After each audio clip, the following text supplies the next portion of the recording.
नमस्कार मित्रांनो, मी द्वारकानाथ संजगिरी. गेले काही आठवडे मी तुम्हाला ज्याला इंग्लिशमध्ये डाऊन द मेमरी लेन म्हणतायत, त्या मेमरी लेनमधून भारतीय क्रिकेटच्या इतिहासात घेऊन जातोय. त्या इतिहासातली जी रत्न आहेत ना, ती रत्न तुम्हाला दाखवण्याचा प्रयत्न करतोय. त्यांच्याबद्दल माहिती देण्याचा प्रयत्न करतोय. हा खूप मोठा खजिना आहे आणि तो खजिना उद्यासाठी जपून ठेवायला हवा. म्हणजे उद्याच्या पिढीला सुद्धा कळू शकतं की अशी रत्न भारतीय क्रिकेटमध्ये जन्माला आली. या अशा मोठ्या कामासाठी आमच्या पाठीवर हात ठेवले एजेस फेडरल लाईफ इन्शुरन्स ह्या कंपनीने. तो जर नसता ना, तर हा इतिहास असा जतन करून ठेवणं सोपं झालं नसतं. आज त्या इतिहासातल्या आणखीन एका जेमबद्दल मी बोलणार आहे, आणखीन एका रत्नाबद्दल बोलणार आहे की ज्याचं नाव घेतल्याबरोबर डोळ्यासमोर एकामागून एक मेडन ओव्हर्स येतात. येस, मेडन ओव्हर स्पेशालिस्ट असं ज्याचं वर्णन करता येईल. किंबहुना त्यासाठीच ती व्यक्ती फेमस आहे. अहो, एक नाही दोन नाही, लागोपाठ 131 चेंडू त्यांनी निर्धाव टाकले. आणि समोर फलंदाज कोण होता? केन बॅरिंग्टन. त्या काळातला जगातला सर्वश्रेष्ठ फलंदाज. नुसता त्या काळातला नाही, तर इतिहासातला सुद्धा असं म्हणता येईल, कारण त्यांचं ॲव्हरेज 58 आहे. त्या गोलंदाजाचं नाव रामचंद्र गंगाराम नाडकर्णी, ज्यांना जग प्रेमाने बापू नाडकर्णी असं म्हणतात.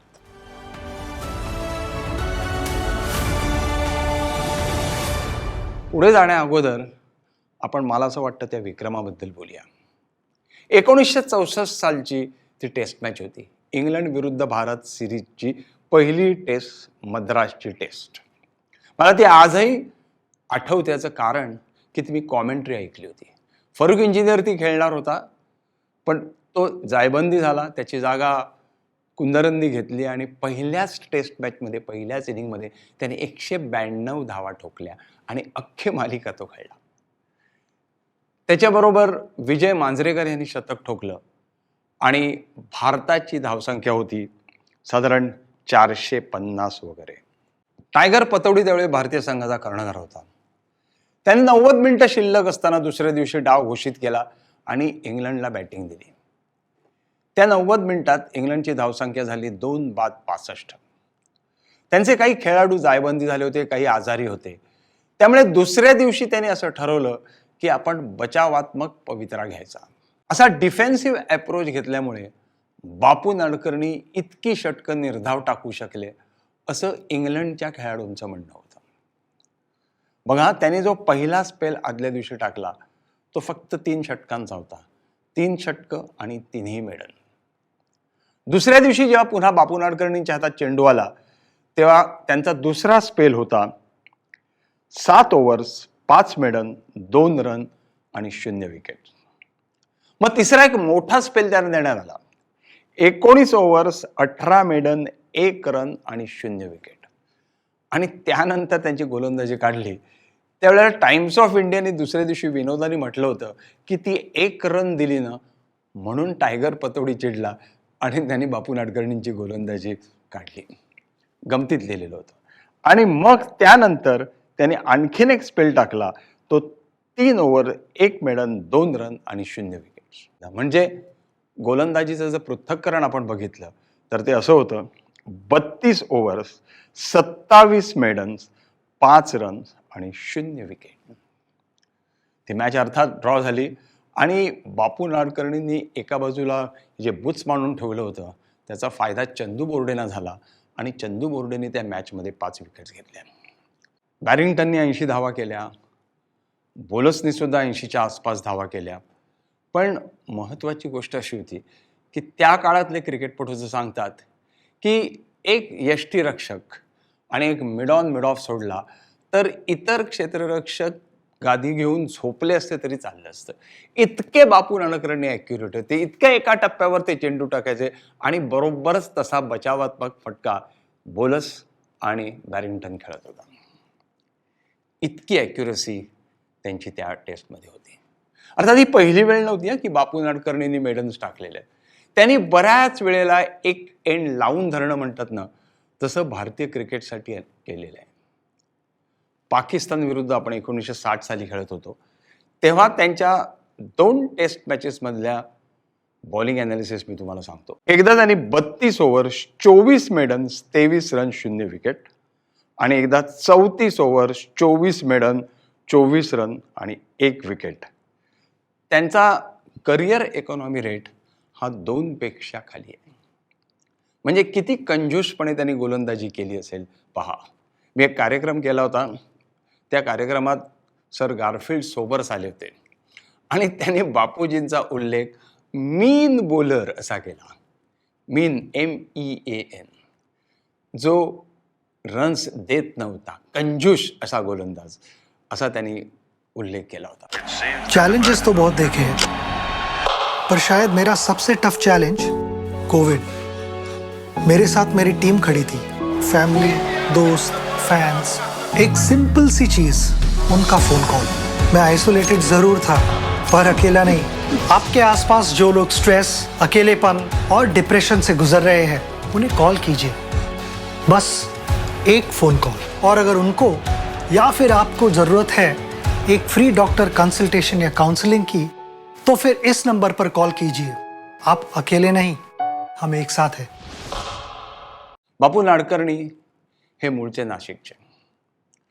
ते नंतर शिक्षणासाठी पुण्यात गेले आणि पुण्याला ते एक ऑलराऊंड स्पोर्ट्समन झाले. म्हणजे ऑलराऊंड म्हणजे किती असावं, तर ते कसोटी क्रिकेट खेळले, ते नॅशनल लेवलला बॅडमिंटन खेळले, ते स्टेट लेवलला टेनिस खेळले, ते इंटरकॉलेजिएट लेवलला टेबल टेनिस खेळले, ते खो खो सुद्धा खेळले.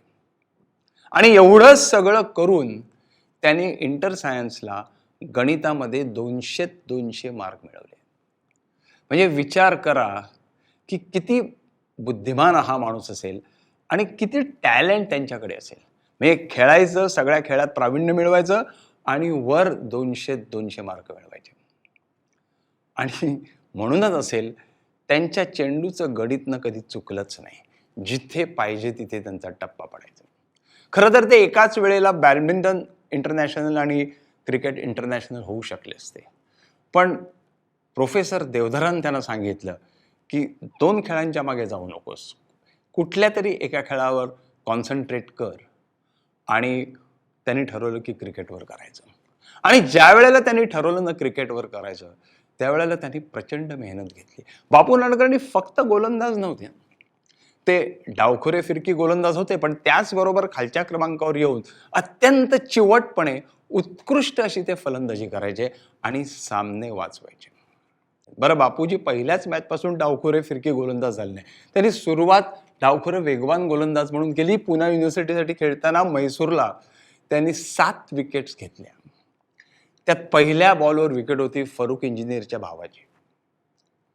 विनू मंकडनी त्यांना सांगितलं की वेगवान गोलंदाजी करू नकोस, तू डावखुरा फिरकी गोलंदाज हो. त्यांना डावखुरा फिरकी गोलंदाज विनू मंकडनी केलं. विनू मंकडनी त्यांना आणखीन 1-2 गोष्टी सांगितल्या. विनू मंकडनी त्यांना असं सांगितलं की कुठल्याही फलंदाजाच्या रेप्युटेशनला घाबरायचं नाही.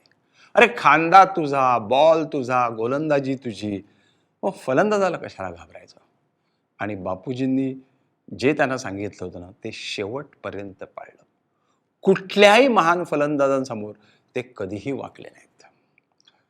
हा मेडनचा ज्या वेळेला विषय निघाला, त्यावेळेला मी आजच्या काही क्रिकेटपटूंना, म्हणजे मी सचिन तेंडुलकरला असं विचारलं की आजच्या काळामध्ये बापू नाडकर्णी इतक्या मेडन ओव्हर्स टाकू शकले असते का.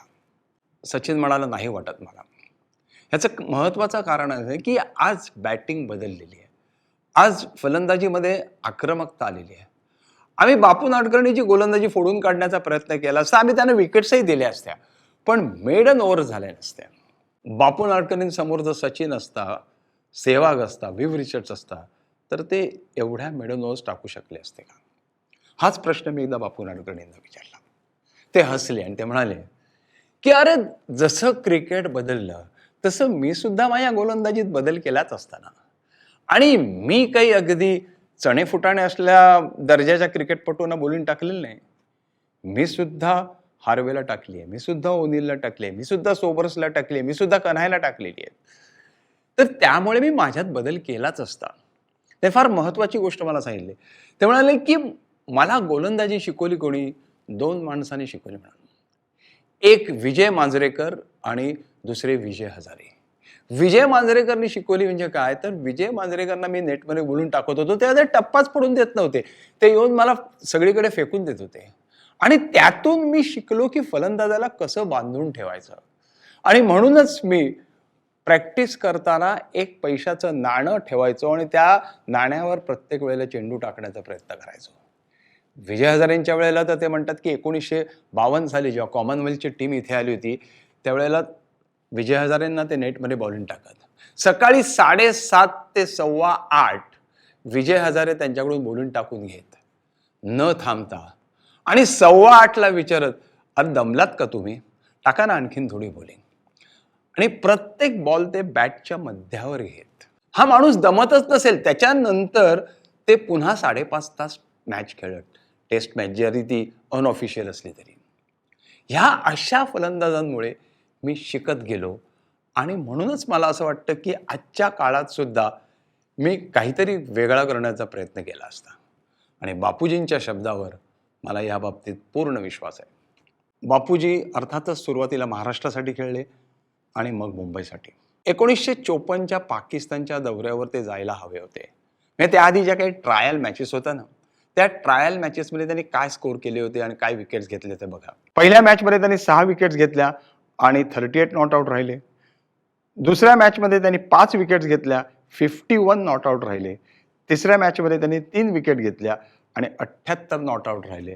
त्यांना वाटलं की आपलं तिकीट बुक झालं. ते झालं नव्हतं. त्यांच्याऐवजी बाळदाणी गेला. त्यानंतर टेस्ट मॅच खेळायला त्यांना आणखीन 3 वर्ष वाट बघायला लागली आणि अचानक त्यांचं भाग्य उजळलं. न्यूझीलंडचा संघ इथे आला होता आणि विनू मंकडनी ठरवलं की एका टेस्ट मॅचसाठी विश्रांती घ्यावी. दिल्लीला त्यांनी विश्रांती घेतली म्हणून बापू नाडकर्णी टीममध्ये आले. बापू नाडकर्णींनी पहिल्या टेस्ट मॅचमध्ये 68 नाबाद धावा केल्या, पण 57 ओव्हर्स टाकून सुद्धा त्यांना एकही विकेट मिळाली नाही. त्यामुळे त्यांना पुन्हा संघातून बाहेर काढण्यात आलं आणि विनू मंकडनी ती जागा घेतली. आणि मग बापू नाडकर्णींची जी करिअर होती ती अशी ही सापशिडीच्या खेळासारखीच होती. कधी ते वर जायचे, कधी खाली यायचे, पुन्हा वर जायचे, पुन्हा खाली यायचे. त्यांना सलग अशी करिअर फार मोठी करता आली नाही. पण ज्या ज्या वेळी त्यांना संधी मिळाली ना, त्या संधीचा त्यांनी फायदा उठवला. विशेषतः एक गोलंदाज म्हणून आणि त्याचबरोबर एक फलंदाज म्हणून सुद्धा. बापू नाडकर्णींच्या गोलंदाजीबद्दल बोललं जातं पण त्यांच्या फलंदाजीबद्दल बोललं जात नाही. तुम्हाला ती कानपूर टेस्ट मी तुम्हाला आठवते तुम्हाला, जसू पटेलनी जिंकून दिलेली टेस्ट असं आपण म्हणतो, कारण त्यांनी 14 विकेट्स त्याच्यात घेतल्या. पण त्यामध्ये बापू नाडकर्णी आणि रामनाथ केणी यांची एक जी भागीदारी होती दुसऱ्या इनिंगमधली ती अत्यंत महत्त्वाची ठरली. त्यामुळे भारतीय संघ 291 धावांपर्यंत पोहोचला आणि मग दुसऱ्या डावात आपण ऑस्ट्रेलियाला 105 मध्ये खोलून टाकलं. ती भागीदारी, त्या धावा फार महत्त्वाच्या होत्या. आणि त्यानंतर लगेच पुढच्या टेस्टमध्ये म्हणजे मुंबईला बापू नाडकर्णींनी 51 ओव्हर्स टाकल्या, फक्त 105 रन्स दिल्या आणि त्यांनी 6 विकेट्स घेतल्या. आणि समोर शतकं कोणी ठोकली होती? नील हार्वे 102 आणि नॉर्मन वॉलेल 163. त्या दोघांनी जसू पटेलची अक्षरशः कत्तल केली, पण बापू नाडकर्णींच्या गोलंदाजीचे ते कत्तल करू शकले नाहीत. बापू नाडकर्णींची सगळ्यात संस्मरणीय अशी मॅच म्हणजे कानपूर टेस्ट, इंग्लंड विरुद्धची, त्याच 1964च्या सिरीजमधली. जसं आपण विनू मंकड टेस्ट म्हणतो ना, तसं ह्या टेस्टला बापू नाडकर्णी टेस्ट म्हणायला काही हरकत नाही. टायगर पतौडीने टॉस जिंकला आणि इंग्लंडला बॅटिंग दिली आणि इंग्लंडने 550च्या वर धावा केल्या. भारतीय संघाला फॉलोऑन टाळता आलं नाही. पण ज्यावेळेला इंग्लंडने 550 धावा केल्या ना, त्यावेळेला बापू नाडकर्णींनी 57 ओव्हर्स टाकल्या होत्या, त्यातल्या 22 मेडन होत्या. 122 रन देऊन त्यांनी 2 विकेट्स घेतल्या होत्या.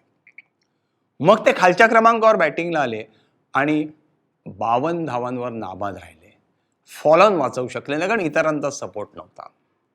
त्यानंतर भारताला फॉलोऑन मिळाला आणि ते 3ऱ्या क्रमांकावर बॅटिंगला आले. पतौडीने त्यांना 3ऱ्या क्रमांकावर पाठवलं आणि मॅच संपेपर्यंत ते विकेटवर उभे राहिले. म्हणजे त्यांनी नुसता घड्याळाकडे बघून बॅटिंग केली नाही, तर कॅलेंडरकडे बघून सुद्धा बॅटिंग केली. 122 धावा केल्या, पण त्या सोन्याच्या मोलाच्या होत्या. त्यामुळे ती सिरीज आपली वाचली, त्यामुळे ती टेस्ट मॅच वाचली. हा प्रचंड मोठा असा भीम पराक्रम होता. त्यानंतर ऑस्ट्रेलिया आपल्याकडे आली आणि त्या ऑस्ट्रेलियाच्या पहिल्याच टेस्ट मॅचमध्ये त्यांनी पहिल्या डावामध्ये 5 आणि दुसऱ्या डावामध्ये 6 विकेट्स घेतल्या. पण दुर्दैवाने भारतीय संघ ती मॅच जिंकू शकला नाही. पुढे खरं तर ते इंग्लंडला जायला पाहिजे होते 1967 साली, पण ते गेले नाहीत. त्यांना ऑस्ट्रेलियाच्या दौऱ्यावर टायगर पतौडी घेऊन गेला आणि मग न्यूझीलंडला, आणि न्यूझीलंडला वेलिंग्टनला जी टेस्ट मॅच आपण जिंकली त्यात त्यांनी 43 धावांमध्ये 6 विकेट्स घेतल्या. मॅच विनिंग परफॉर्मन्स होता. आणि त्यानंतर बापू नाडकर्णी निवृत्त झाले. ते 41 कसोटी सामने खेळले. त्यांनी कसोटीत 25.75च्या ॲव्हरेजने 1414 धावा केल्या. त्यात 1 शतक होतं आणि 7 अर्धशतकं, आणि त्यांनी 88 विकेट्स घेतल्या 29च्या सरासरीने. 10 विकेट्स त्यांनी एकदा घेतल्या आणि 5 विकेट्स इनिंगमध्ये त्यांनी 4 वेळा घेतल्या. ह्या स्टॅटिस्टिक्समध्ये तुम्हाला एक मोठा ऑलराऊंडर सापडणार नाही. ते मोठा ऑलराऊंडर नसतीलही, पण ते अतिशय उपयुक्त असे ऑलराऊंडर होते. बापूजींच्या गोलंदाजीबद्दल असं म्हणतात की ते प्रचंड ॲक्युरेट होते. त्यांना मागे खेळणं म्हणजे सत्यानाश. LBW तरी व्हायचं किंवा बोल्ड. आमचा वासू परांजपे म्हणायचा की बापू नाडकर्णीला विकेट किपरची गरज नव्हती, इतके ॲक्युरेट होते. बॉल चुकला तर बोल्ड किंवा LBW. पण तरी काही फलंदाज असे होते की जे बापू नाडकर्णींना पुढे जाऊन ठोकून काढत आणि बॅकफुटवर सुद्धा खेळत. म्हणजे बापू नाडकर्णींना बॅकफुटवर खेळणं म्हणजे आऊट असं जेव्हा समजलं जात होतं, त्यावेळेला बापू नाडकर्णींना बॅकफुटवर खेळणारे फलंदाज होते. आमचे विजय भोसले बापू नाडकर्णींच्या विरुद्ध खूप उत्कृष्ट बॅटिंग करत असं म्हटलं जातं. फलंदाज म्हणून त्यांचं फारसं कौतुक झालं नाही, पण ते अत्यंत चिकट असे फलंदाज होते. ते डावखुरे होते, पण डावखुऱ्या फलंदाजांकडे असणारं सौंदर्य त्यांच्या फलंदाजीत नव्हतं. त्यांचा स्टान्ससुद्धा थोडासा असा वाकलेला असा स्टान्स होता. पण उत्तम हुक करत, उत्तम पूल करत, उत्तम स्क्वेअर कट करत. एकदा भारतात खेळत असताना त्यांनी फ्रेडी ट्रूमनला 6 मारली, आणि मग फ्रेडी ट्रूमनने एक जो बाउन्सर मारला तो त्यांच्या छातीवर लागला. तर फ्रेडी ट्रूमन त्यांच्याकडे गेला आणि म्हणाला, Bapu, next time when you come to England please put on some flesh. आणि त्याला प्रत्युत्तर सुद्धा बापू नाडकर्णींनी पुन्हा एकदा हुक करून दिलं. बापू नाडकर्णी त्यांच्या क्रिकेटच्या कारकिर्दीनंतर कोच झाले, मॅनेजर झाले. म्हणजे 1981 साली जी सिरीज ड्रॉ केली आपण ऑस्ट्रेलियात, जेव्हा सुनील गावस्कर मॅच सोडायला तयार होता, त्यावेळेला त्यांना पुन्हा आत ढकलण्यात म्हणजे भारतीय संघाला बापू नाडकर्णींचा हात खूप मोठा होता. मग ते सिलेक्टरसुद्धा झाले, कॉन्ट्रोवर्शियल सिलेक्टर झाले. पण तरीसुद्धा बापू नाडकर्णीचं कॉन्ट्रीब्युशन सिलेक्टर म्हणून आणि मॅनेजर म्हणून टाळताच येणार नाही. त्यांची आणि माझी ती रिटायर झाल्यानंतर खूप चांगली मैत्री झाली, आणि ती मैत्री आमची शेवटपर्यंत चांगली मैत्री होती. याचं महत्त्वाचं कारण की बापू नाडकर्णी उत्तम वक्ते होते. त्यांना संगीताची आवड होती, त्यांना साहित्याची आवड होती, बोलायची सुद्धा सुंदर. आणि एक पत्रकार म्हणून मला एक गोष्ट जाणवली की बापू नाडकर्णींवर कितीही टीका केली तरी तो राग ते मनात धरत नसत.